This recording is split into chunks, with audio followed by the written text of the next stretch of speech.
He was getting married tomorrow, until a letter from her arrived. Then he did something no one expected. The night before his wedding was too quiet. The world outside was still, wrapped in golden dusk and fragile expectations. Laughter echoed down the hallway, glasses clinked, and plans for forever danced on eager tongues. But Elias Morgan stood by the window, untouched by the warmth. It wasn't nerves that curled in his stomach. It was something older, quieter, more haunting. A feeling without shape, without name, as if the past had stirred in its sleep and turned over to watch him. He didn't know yet that tomorrow would come with a question he thought he'd buried long ago. Hello, my friends. Today's story is about a man who thought he was ready to say "I do" until the past knocked one final time. Not to destroy him, but to ask a question. Are you really in love? Or just afraid of letting go? The sun had already begun to set over the rolling hills of Lancaster when Elias tightened the collar of his dress shirt and glanced at his reflection. The guest house mirror caught more than just his face. It reflected a man standing on the edge of something enormous. His fingers twitched as if they needed something to hold, to ground him. A ring box sat untouched on the dresser. Downstairs, the rehearsal dinner was in full swing. The soft hum of voices, bursts of laughter, the scent of rosemary chicken and champagne. Everything was perfect, curated like a dream Claire had probably imagined since she was 16. And Elias was grateful. He really was. Claire was steady, luminous, patient in all the ways that made love feel safe. Their story had been clean, untroubled, logical. He slipped on his jacket and walked out into the hallway, where garlands of eucalyptus and pale blue ribbons framed the walls. A few guests passed him with warm smiles and gentle pats on the shoulder. "You ready for tomorrow?" someone asked with a chuckle.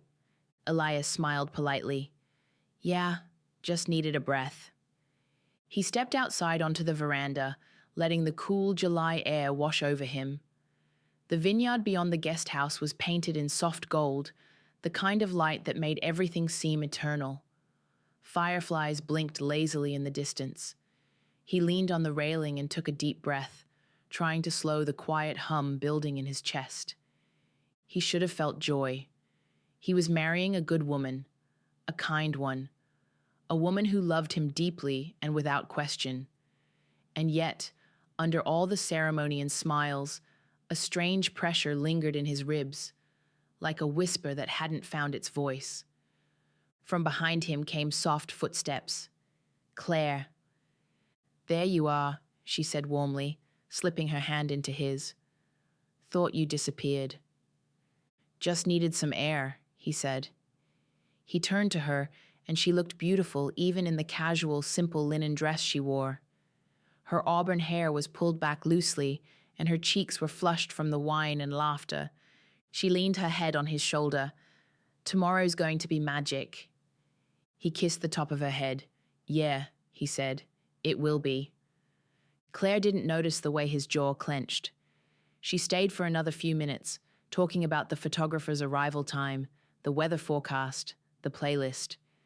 Then someone called her from inside, and with a parting kiss, she left him alone again. Elias exhaled slowly and rubbed a hand over his face. Then he saw it, a small envelope wedged halfway under the front door.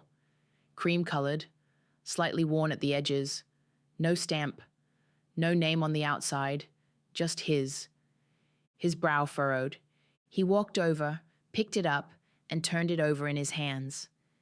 The handwriting stopped him cold. He knew it.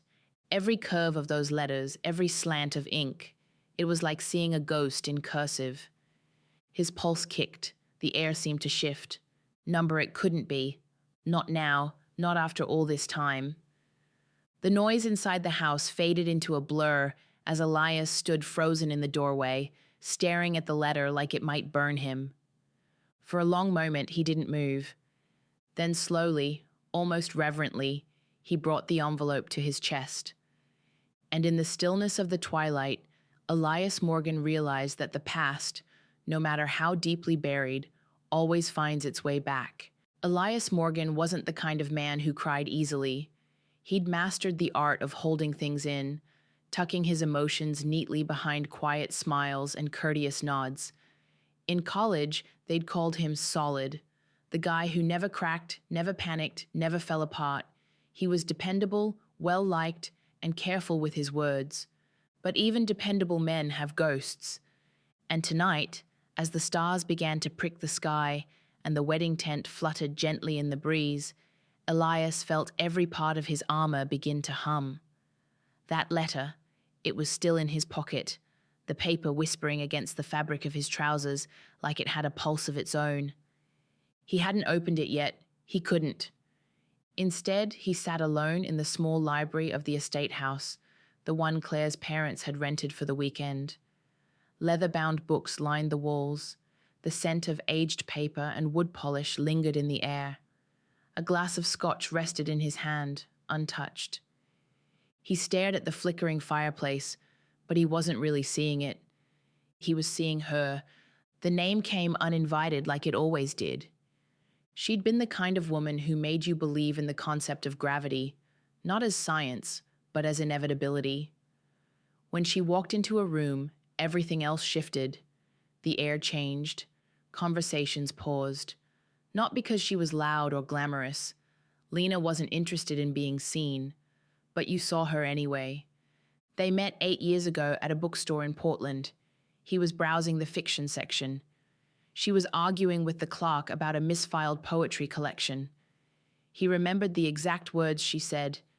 Neruda does not belong next to Nicholas Sparks. That's a literary crime. He laughed. She turned. And that was it. A 6-month slow burn. A love that unfolded in stolen coffees, midnight drives, and hours tangled in each other's minds before ever touching skin. They talked about everything. Death, childhood, God, what scared them most. Elias had never known conversation could feel like intimacy. And then, just like that, she was gone. No fight, no screaming, just a note on his kitchen table one Monday morning. I'm sorry, I can't be who you need me to be. He called. He searched. Nothing. For months, he walked through life like a man underwater. And then, eventually, painfully, he moved on.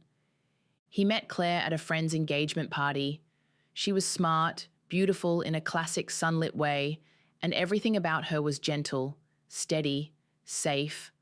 Loving her had felt like finally stepping out of a storm and finding dry ground. Claire made him laugh again. She reminded him that a heart could be stitched back together. And now, here he was, 13 hours from marrying her. So why did his hands tremble every time he touched the envelope? Claire had been planning this wedding for a year. She'd picked out every flower, every linen, every chair with a kind of giddy perfectionism Elias found both adorable and slightly overwhelming. You don't care about napkin rings, do you? She'd teased once, holding up 2 nearly identical options. He smiled. Whichever one makes you happy. That was the truth of it. He wanted her to be happy.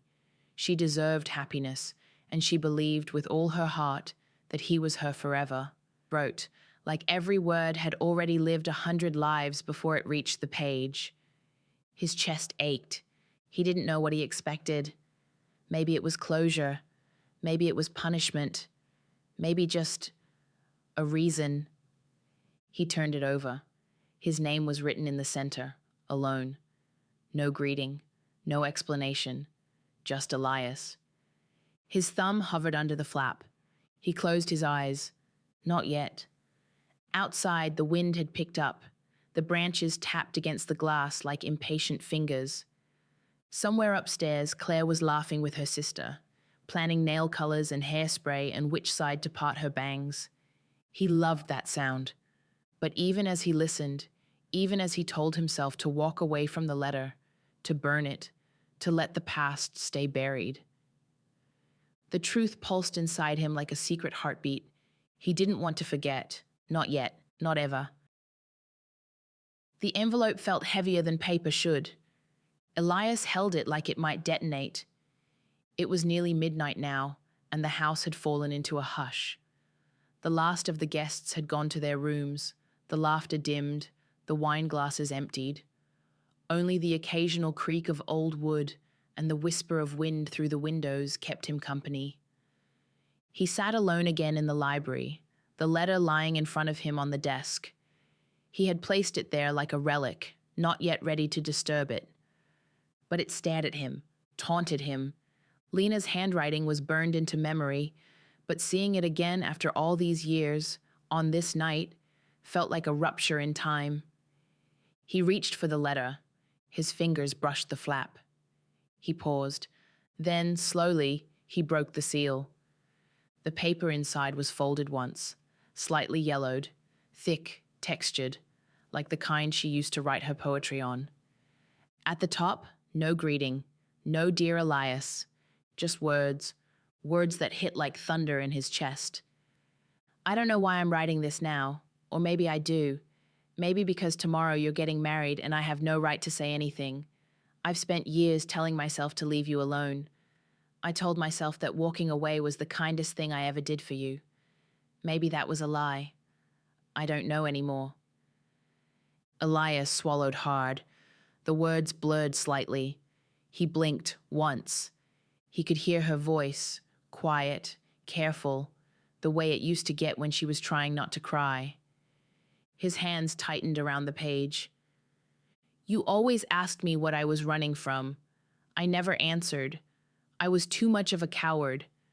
But I'll say it now. I was running from being loved that deeply. By you. It scared the hell out of me. You looked at me like I was already forgiven for all the ways I hadn't even broken yet. He leaned back in the chair, a sharp breath escaping. The fire crackled softly behind him, but he felt cold. He remembered how she used to flinch when he said forever, how she'd go quiet during the softest moments, when things were too good. He used to think she didn't trust him, but maybe. I left because I thought I'd ruin you, because no one had ever stayed for me before, and I didn't believe you would. So I ran before you could prove me wrong. And when you didn't come after me, I told myself it meant you agreed, that you knew I wasn't worth it. A sound escaped him, something between a laugh and a choke. He had tried, for weeks, called her, messaged her, drove to her apartment. But she was gone, vanished. Her roommate didn't even know where she'd gone. And after a while, heartbreak gives way to humiliation. You stop chasing ghosts. But I was wrong about everything. You did love me. You do love deeply. I see it in the way you look at the world. I saw it in the way you looked at me. And I've spent every year since trying to unsee it. His throat burned. He rested his elbows on his knees, folding forward, letter in hand, forehead touching paper. God, she could write. Even her guilt read like poetry. The next part was messier, as if she'd written it faster, less edited, more raw. I heard from someone that you were getting married, that you found someone kind. I'm glad. I really am. I want that for you. I want you to have peace. But I couldn't let tomorrow come without telling you the truth. I loved you. I never stopped. I never will. I'll carry you in every version of myself until the end of my life. Elias sat up, the air gone from his lungs. His fingers trembled. He had imagined hearing those words for years, longed for them, dared to dream she would come back and say she was sorry, that she still loved him. But he had also built a life without her, with Claire. He loved Claire, didn't he? The final lines of the letter were smaller, slower, like she had hesitated. I'm not asking you to change anything. I don't expect a reply. I just wanted to stop being silent, even if it's too late. I needed you to know what I didn't say when I had the chance. Lena. He stared at the signature. Lena. No last name, no contact info, just Lena, just her. And suddenly the room felt impossibly small. He stood, walked in slow circles, then stopped and pressed the letter against his chest. So many pieces of him were in that paper. The man he had been, the man he might have become, the questions he'd buried so deep they no longer had names. But tonight, on the eve of his wedding, those questions had found their way home, and they were not done with him. The morning sun rose in soft streaks across the vineyard, gilding the grass in gold and casting long, delicate shadows through the estate windows. Everything was exactly as it should be. The chairs were arranged in rows on the lawn, white and perfectly aligned. Pale blue silk ribbons fluttered in the breeze, tied to every pew end. The floral arch stood tall, a cascade of lilies, eucalyptus, and baby's breath curving above the altar like a blessing. It looked like a wedding pulled straight from a bridal magazine, and Elias Morgan felt like he was drowning in it.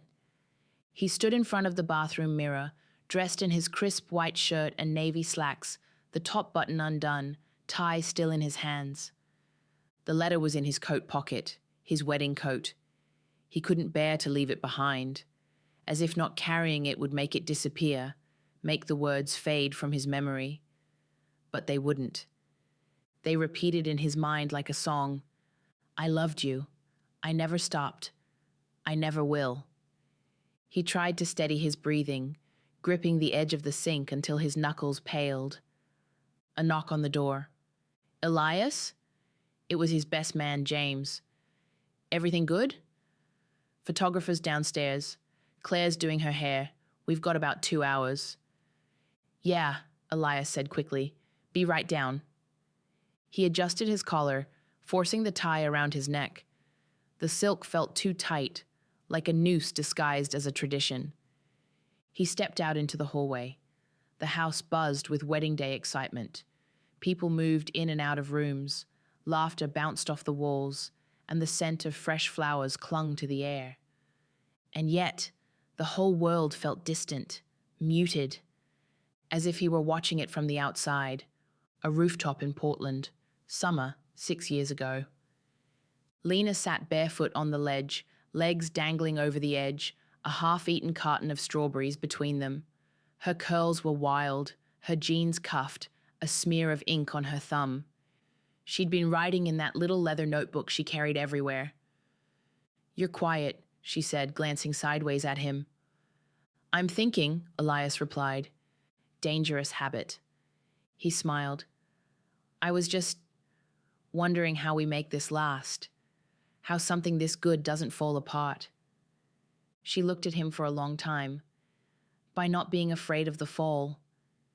And then she kissed him, softly, slowly, as if time could be suspended in a single breath. Elias blinked back to now, to the rows of champagne glasses being polished, to the little signs that read, Mr. and Mrs. Morgan. He forced a smile when his mother hugged him, laughed when James cracked a joke about cold feet, thanked the florist for the arrangement he barely noticed. But inside, his heart was a battlefield. Claire appeared at the top of the stairs, already dressed in her robe, veil draped loosely behind her. She was radiant, her skin glowing, her smile effortless. She looked like every reason he should feel lucky. And he did feel lucky. He loved Claire. He loved the way she touched his arm when she laughed, the way she left sticky notes on his coffee mug with doodles and reminders, the way she believed in things, horoscopes, green smoothies, soulmates. But Lena had believed in nothing, not fate, not marriage, not even herself. And still, she had made Elias feel more alive than anyone ever had. With Claire, love felt like a warm bath. With Lena, it felt like a fire. He stepped outside, needing air. The garden behind the estate was empty, quiet. He sat on a stone bench near the fountain and pulled the letter from his pocket again. He had read it 5 times now, memorized it. But still, something drew him back. Flashback. The day Lena left. He came home from work, rain soaking the back of his collar, grocery bag in hand. The apartment was too quiet. He called her name. No answer. Then he saw the note on the counter. 4 lines. No apology. No reason.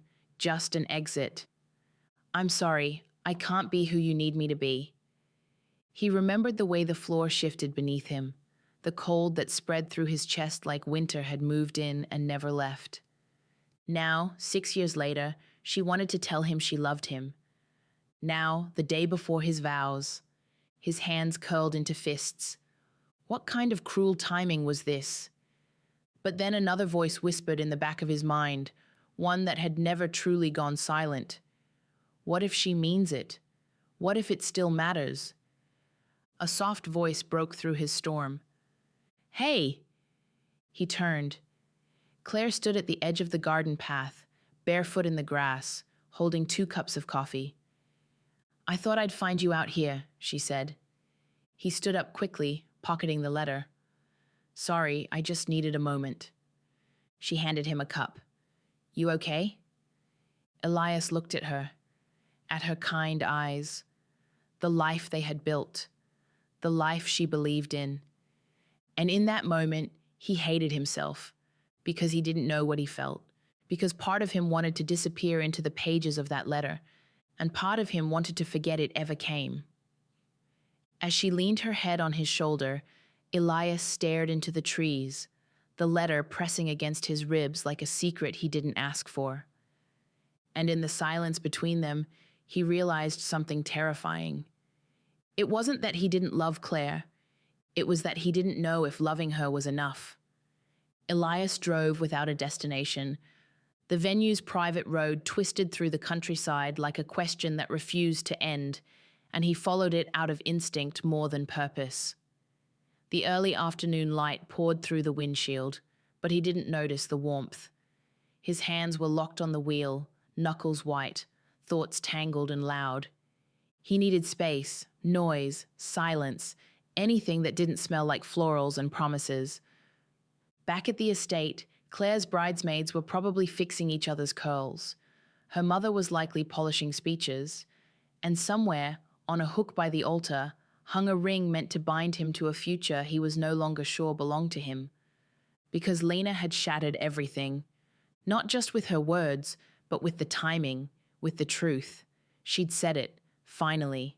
After all these years, all the hollow months he'd convinced himself he was over her, that the love they had wasn't real or sustainable or even wise, and now she'd dropped it into his lap like an open wound.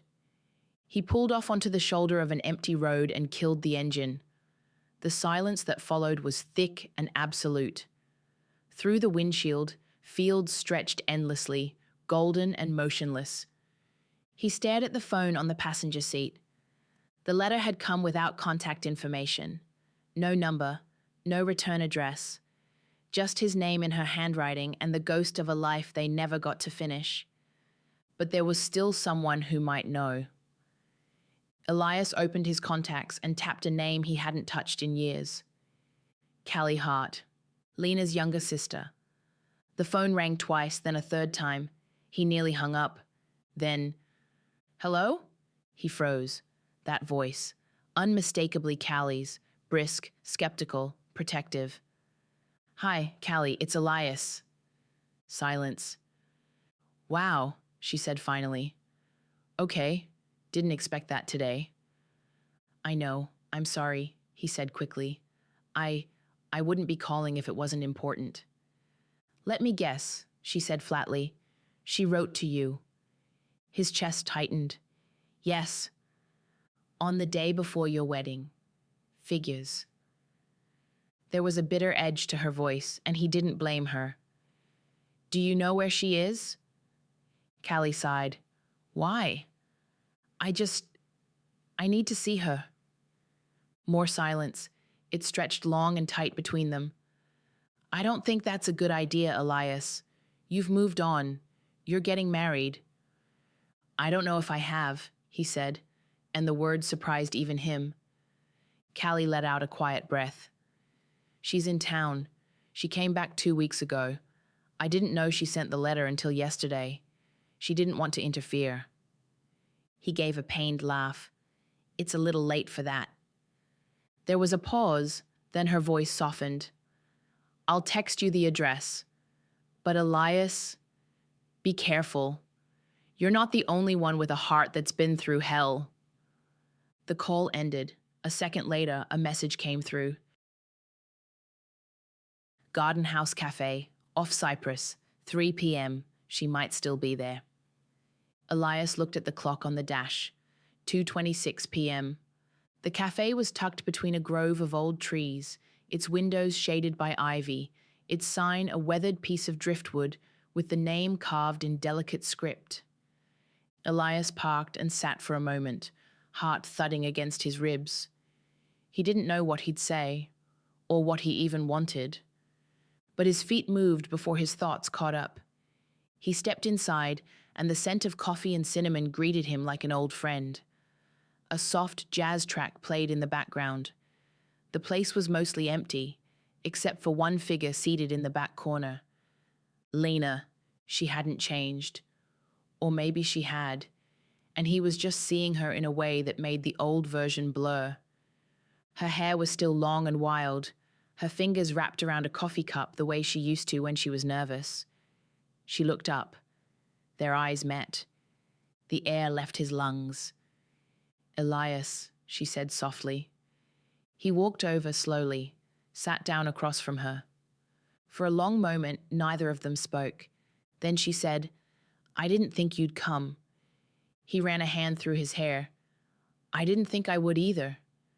She gave a sad smile. I shouldn't have sent the letter. You shouldn't have disappeared. Her smile vanished. I know. Another beat of silence. Then he leaned forward, voice barely above a whisper. Why now, Lena? Her eyes flicked to the window, then back to him. Because I couldn't let you make the biggest promise of your life without knowing the truth. Not if there was even a tiny chance that you still wondered. I did, he said. I still do. The words settled between them like dust on old books. She blinked, and he saw the tears she wasn't letting fall. I'm not here to ruin your life, Elias. I didn't come back for that. I had to give you the choice I never let you make. He stared at her, memories crashing in like waves. The rooftop, the rain, the way she used to laugh with her whole body. And Claire, beautiful, steady Claire, waiting in her gown, her heart open like it always had been. I don't know what I'm doing, he whispered. I know, she said. Neither do I. He reached across the table. She didn't pull away. Their fingers touched, just barely, and it felt like the beginning and end of something all at once. Then his phone buzzed. James, it's time. Ceremony starts in 30 seconds. He looked down, then up, and in that moment, he saw the truth in her eyes. She wasn't asking. She wasn't pleading. She was simply here, finally. And now it was his turn to decide. The chapel was glowing. Late afternoon sunlight poured through the stained glass windows, bathing the aisle in muted blues and golds. Soft classical music played from a quartet tucked into a corner. Rows of friends and family began to fill the wooden pews, their conversations a polite murmur of anticipation. Everything looked perfect. But Elias was nowhere to be found. Not yet. He stood behind the chapel, alone in the garden, heart in his throat, hands shaking as they gripped the letter, creased and worn now from being opened too many times in the span of a single day. He could hear the quiet bustle inside, the hushed reverence of people waiting for the beginning of forever. And yet here he stood, unable to move. The air smelled of roses and grass, but none of it registered. All he could feel was the ache in his chest, the echo of Lena's voice at the cafe, and the unbearable weight of choice pressing on his shoulders. He looked up at the sky, clouds gathering, the faint scent of rain. A familiar figure approached from the chapel doors, his best man, James, walking with cautious urgency. There you are, James said, breath-catching. You scared the hell out of everyone. We're minutes from go time. Elias nodded but didn't speak. James's expression shifted, eyes narrowing slightly. You all right, man? Elias hesitated. I saw her. There was a pause. Claire? Number Lena. James's jaw tensed. Jesus. She wrote me. Yesterday. Left it at the house. I met her this afternoon. Elias. James glanced toward the chapel, lowered his voice. What the hell are you doing? I don't know, Elias said, honestly, his voice cracking. I thought I was sure, about everything, but seeing her, it's like part of me came back online, a part I buried. James exhaled hard and stepped closer. You can't do this now. Claire's inside. Your wife-to-be is inside. People are waiting, man. You think you can walk away from that without tearing someone's world apart? Elias looked down at the letter in his hand. I'm already tearing myself apart. He turned and looked back toward the trees, where the gravel path wound into a quiet grove. And that's when he saw her. Lena. She stood beneath an old willow tree, wearing a simple white sundress, hair pulled into a loose braid over her shoulder. She wasn't glowing like Claire, wasn't dressed in ivory lace or diamonds, but the sight of her nearly dropped him to his knees. She wasn't supposed to be here, but of course she was, of course. He met her eyes. She didn't smile. They just stared. Then, slowly, he walked toward her.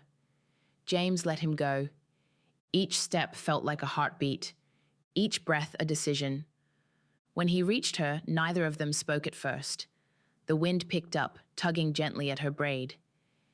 You came, he finally said. I had to, she replied. I told myself I wouldn't. But then I thought, if this is the last time I ever see you, I want to see you happy, even if it's not with me. You think I'm happy? She looked at him, really looked, and he knew she saw the truth, the tears behind his eyes, the fractures in his certainty, the rawness of being torn in half. No, she said gently, you're not. Elias shook his head. I don't know what I'm doing. Lena swallowed. Neither do I. I didn't come here to change your mind. I swear. I needed to see the man I let go, to say goodbye right this time. Why now? He whispered. Why today? Because I couldn't carry it anymore, she said, voice trembling. I thought I was protecting you when I left.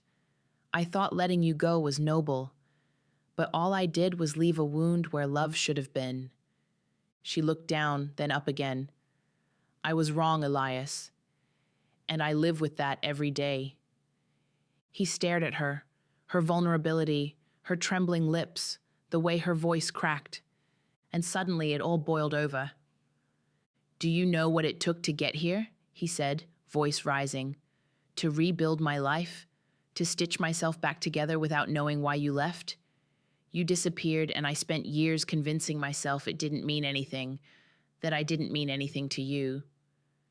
You meant everything, she said, eyes shining. That's why I left, because I was terrified I'd ruin you. You did ruin me, he snapped. Then, softer, but you also taught me what love could be. He stepped back, ran a hand through his hair, heart pounding in his chest. I don't know what's right anymore, he whispered. Lena stepped forward, not too close, just enough. You don't have to choose now, she said. I know what you're about to do, and I won't stop you. But if there's even the smallest part of you that's still wondering, don't walk down that aisle with a lie in your chest. Claire deserves more than that. He closed his eyes. Claire. His Claire. The woman who stood beside him through every quiet season. The woman waiting for him inside with hope in her eyes and vows on her lips. And Lena. The woman who broke him, who loved him wildly, fiercely, selfishly, and yet still had the courage to return, not to take, but to tell the truth. Elias stood between the life he planned and the love he never stopped feeling. Rain began to fall, soft and steady. Lena didn't move, neither did he. Then, A single note from a violin echoed through the chapel walls. It was time. He turned slowly toward the building where forever waited, and behind him, the woman he never forgot stood still, like a prayer left unanswered. The chapel doors stood open, wide and expectant. Elias moved toward them like a man walking into water, one step at a time, unsure whether to dive in or turn back. The rain had picked up slightly, a soft drizzle that clung to his hair and jacket, misting the air with something both romantic and mournful. James waited by the threshold, brow tight, lips pressed in a line. "You good?" he asked quietly, not judgmental, not pressuring, just a question. Elias nodded, though he didn't know what the word meant anymore. Inside, the music swelled. The string quartet shifted into something sweeter, lighter, the kind of melody made for aisle walks and soft smiles. Guests turned their heads, phones discreetly raised, and then he saw her, Claire, at the far end of the aisle. She stood in her gown, delicate and glowing, veil trailing behind her like a whisper. Her arm hooked through her father's, her eyes fixed on Elias like he was the anchor in her storm. She looked radiant, hopeful, completely unaware of the storm inside him. His stomach turned. She didn't deserve doubt on her wedding day. She didn't deserve to be someone's second choice or consolation. But she also didn't deserve a lie. He took a step back, then another. His breath caught in his chest. The quartet faltered. The chatter dimmed. Something was wrong. Everyone felt it. And then Claire stopped. Her father looked at her, confused. She gently let go of his arm and walked forward alone. Her eyes never left Elias's. When she reached him, they stood face to face at the center of the aisle, between pews filled with love, family, and expectation. The silence in the chapel was deafening.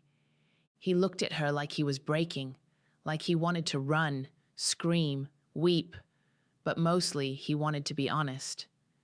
Claire's voice was barely a whisper. "It's her, isn't it?" Elias didn't answer. He didn't have to. Claire's lips quivered. Her hands gripped the bouquet tighter, but her eyes stayed steady. "Did she come here?" He nodded. Claire looked down for a moment, then back up. "And you still don't know what you're going to do?" He hesitated. "No." She gave a sad, soft laugh, one that cracked something open between them. "I think I've always known," she said. "Not about her, but about the part of you I couldn't reach." He swallowed hard. "Claire, I never wanted to hurt you." "I know," she said. "That's why it hurts more." A beat passed. Neither moved. Then she did the last thing he expected. She reached up and gently touched his face. "You're not a bad man, Elias," she said. "You're just in love with someone else, and maybe you have been the whole time." A tear slipped down his cheek. Claire wiped it with her thumb. "I deserve someone who chooses me without question," she whispered. "And you deserve to know what that kind of love feels like, too." Elias's heart twisted. This woman, this beautiful, kind woman, was giving him a grace he didn't deserve. And it shattered him. "I'm sorry," he said. "God, Claire, I'm so sorry." She nodded once, eyes brimming. Then she stepped back, turned around, and walked down the aisle, alone. No one stopped her. No one dared. Elias stood there, the weight of his tuxedo unbearable, the rain creeping in through the chapel doors. He looked down at the letter in his pocket, still warm from his chest. It had changed everything. The next hour passed in a blur. Guests whispered. The officiant packed up. Chairs were left empty. Flowers wilted in the damp air. By the time Elias stepped outside, the chapel was nearly deserted. He didn't rush. There was nowhere left to run to. He walked the estate grounds until he reached the back garden again, the place he had seen Lena last. It was empty. Only the willow remained, swaying gently in the breeze. His heart sank. She was gone. But then, just as he turned to leave, a voice behind him said softly, "I didn't think you'd come." Elias turned, and there she was, Lena, still in that simple white dress, her eyes puffy but full of light. "You waited," he said. "I had to," she replied, "even if it meant standing here forever." For a long time, neither of them moved. Then Elias walked forward. He didn't say anything. He didn't need to. He reached into his pocket and pulled out the letter, now damp around the edges. He placed it gently in her hands. "I didn't get married," he said. Lena's eyes welled. She didn't smile. She didn't celebrate. She just held the letter to her chest like it was a part of him. "I'm not here to ask for anything," she said. "Not a future, not forgiveness. Just a chance to say I'm still in love with you." Elias closed the space between them. He took her hand, carefully, as if it might vanish, and for the first time in years, it didn't. The rain came down softly, and for a while they stood there in the middle of it, saying nothing, just being. Two broken people, two old wounds, one honest beginning.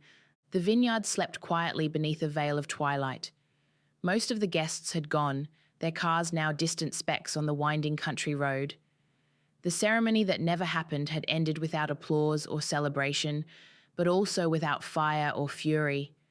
Just silence, like the closing of a chapter too delicate to slam shut. Inside the estate house, lights glowed dimly. A few scattered candles flickered on tables set for a reception that would never come. The scent of roses still hung in the air, but now it was tinged with something heavier, like the perfume of a dream that woke up too soon.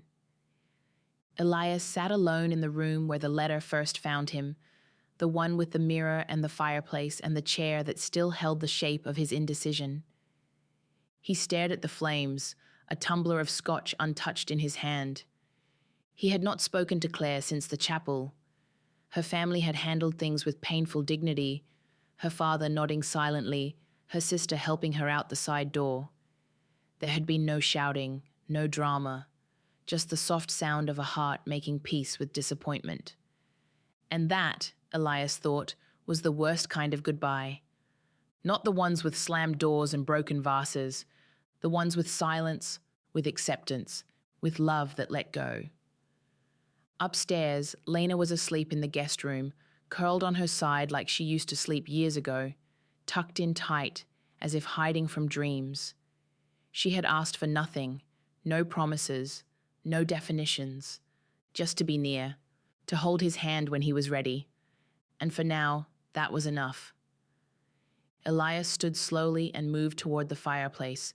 In his hand was the letter, Lena's letter, folded and worn, water-stained and smudged by thumbs that had touched it too many times to count. He stared at it for a long time. Then he fed it to the flame, not out of anger, not to erase her words, but because he didn't need them anymore. The truth they carried now lived inside him. He walked out onto the veranda, the cool night air wrapping around him like a question he'd finally stopped resisting. The stars had broken through the clouds. The sky was soft and dark, humming with a kind of ancient quiet. Somewhere in the distance, a barn owl called, slow and low. The world was moving forward, whether or not he was ready. But maybe, for the first time in years, he was. He thought about love. Not the love that looked good in photos, not the kind that came with curated vows and expensive cakes, but the kind that lasted, the kind that bruised, the kind that scared you because it saw everything, every flaw, every fear, every fracture, and didn't look away. Lena had done that, loved him so deeply it broke her, and he had loved her back in a way that never fully healed. He had tried to bury it, tried to paint over it with calm mornings and clean futures, but some truths aren't meant to be covered. Some loves don't fade, they wait, patiently, quietly, until you're ready to remember them. Claire had once said love should be like breathing, Lena had said it should feel like fire. Maybe they were both right. Maybe love wasn't just one thing. Maybe it was choosing every single day to be honest with yourself, even when it hurts, especially when it hurts. And maybe sometimes love meant turning around, not because the path behind you was easier, but because it was the only one that ever felt like home. A door creaked behind him. He turned. Lena stood in the doorway, barefoot, hair tousled from sleep. Her eyes were soft, searching. He didn't speak. He just held out his hand. She crossed the threshold. And for the first time in years, they stood together not as memories, not as regrets, but as something new. Something neither of them could name yet, but both of them were ready to try. Elias looked out at the horizon, the first silver edges of dawn beginning to lift the dark. And he thought, sometimes the past doesn't stay buried. Sometimes it leaves you a letter, and sometimes you open it just in time. Love is not always where you left it, but sometimes, if you're brave enough to look back, you'll find it's been waiting there all along. If you like the story, don't forget to leave a comment. See you in the next story.